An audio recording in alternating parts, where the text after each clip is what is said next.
Hey everybody, it's Jason Shadwick, Premier Guitar. We're at the Summer NAMM booth with the mayor of NAMM, Koch, and we are talking about your new signature Koch amp.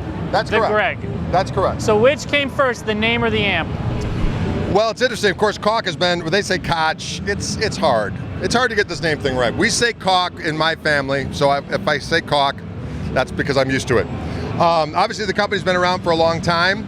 I was over in at Music Messa a couple, 3-4 years ago, and of course, as many may know, I used to do a ton of stuff for Fender, and people over the years would always say, "Why don't you play one of those Koch amps? That would be perfect." But you know, I was playing Fender all the time, and it just didn't seem to make sense. And then all of a sudden, I had a little bit more freedom in that regard, and I started talking to them, and I started playing one of their twin tone 3s, and I loved the amp. I loved what it did in terms of ergonomics. It sounded magnificent. And so I kind of made up a little recipe of things that would be cool for a signature amp. Yeah. And it took a little while to make happen, but man, the first prototype I played knocked it out of the park. And Wow. and it's real. I'm so happy. It's one of these things where I'm just glad I have one. Whether anybody else gets one or not, is their own business. But all I do when I show up for gigs now is I bring a Telecaster, a cord, and this amp, and I'm good to go. You're good to go.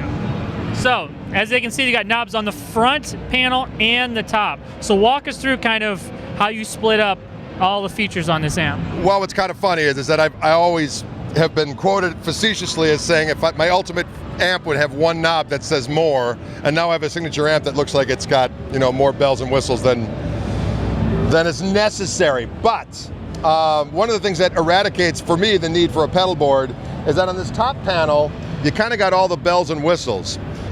This OTS feature is really cool. It's OTS stands for output tube saturation. So there is a 1/2 watt power amp tube that you can overdrive and then add line level to either channel. So I can go clean channel, hit that thing for a little boost, and just hairs it up enough where it sounds like a blackface amp cranked, which is totally a cool feature to have and kind of negates the need for a tube screamer or the like. The tremolo, I wanted a harmonic vibrato. I'm a big fan of the old Brown era Fender amps. And for those who aren't familiar with that kind of a sound, it's almost more univibe than a tremolo. And they knocked it out of the park. Fender stopped doing them years ago because it required 2 tubes. And Dolph Koch figured out a way to do it with 1 tube. So it's a tube-driven analog harmonic vibrato, and it sounds glorious. And it also has a button to go from harmonic to regular tremolo as well. So you can get either one. Over here, you can kind of put what sequence you want that to happen. If you want reverb ahead of the harmonic vibrato, it's a little splashier and a little more chaotic.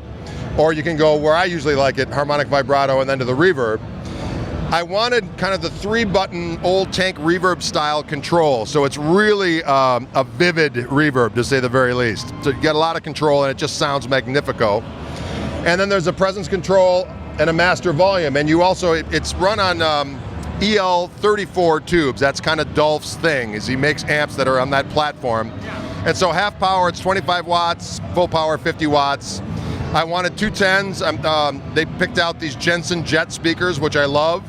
And they made the cabinet in such a way where I get the tightness of the 210s, but the cabinet gives it this gorgeous bass response. So I couldn't be happier. So all the stuff on the front is all the regular amp controls, you know, gain, volume, EQ, yeah. Why don't you, let's play a little bit and have you walk through kind of each one of the OTS, the tremolo, and the reverb so we can hear it. Okay, so right now I'm just in the clean channel with the reverb.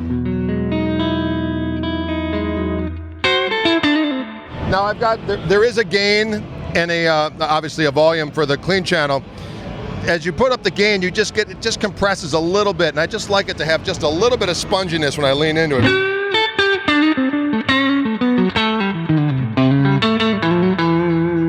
Now if I hit the OTS with that, it gives me this.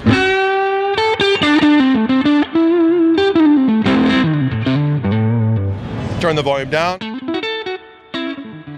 So you could live there, you know what I mean? Yeah. Just kind of have it set like that.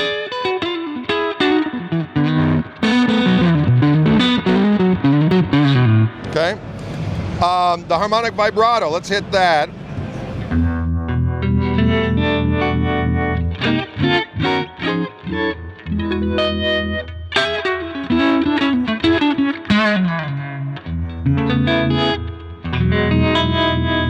It's glorious. Yeah. Lead channel, I usually set mine I've got my gain at maybe a little under 3 o'clock. So when I hit the gain channel, it's not totally overdriven. It's nice and crunchy, but there's an OD gain boost on that same channel, so it sounds like this. And again, if I turn the volume down on the guitar,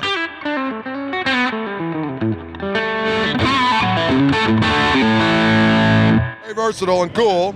Now, if I add the OTS on top of that, oh boy, it's like having a fuzz.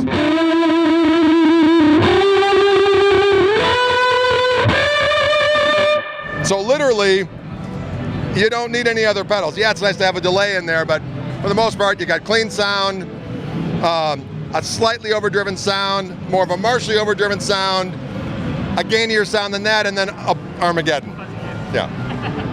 And I love it. I mean, you know, a lot of times when you theorize about how something will sound and then you get it and you're like, nah, you do a few gigs and you're like, nah, this thing, every time I play it, I'm like, this is the greatest thing ever. And I will say, for being a 210 combo, it's not as heavy as it looks. No, people have been asking how heavy, because obviously with all this stuff on it, you'd think it would weigh a ton.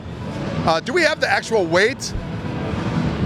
It's less than 50 pounds. Let's put it that way. Yeah. Way less. So, you know, you put the foot switch to the back, a couple of chords, and off you go. Yeah. That's why they make dollies. Well, there's that.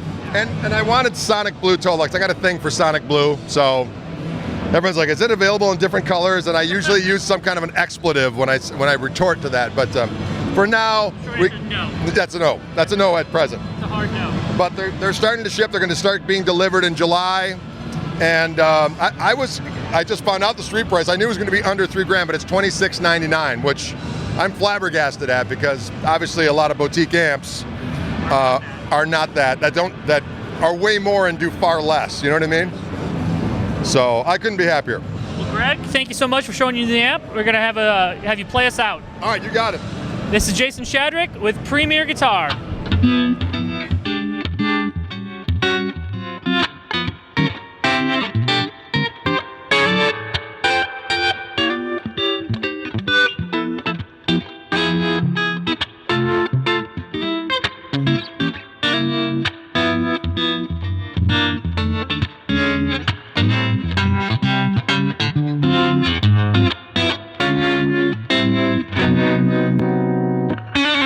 Thank you.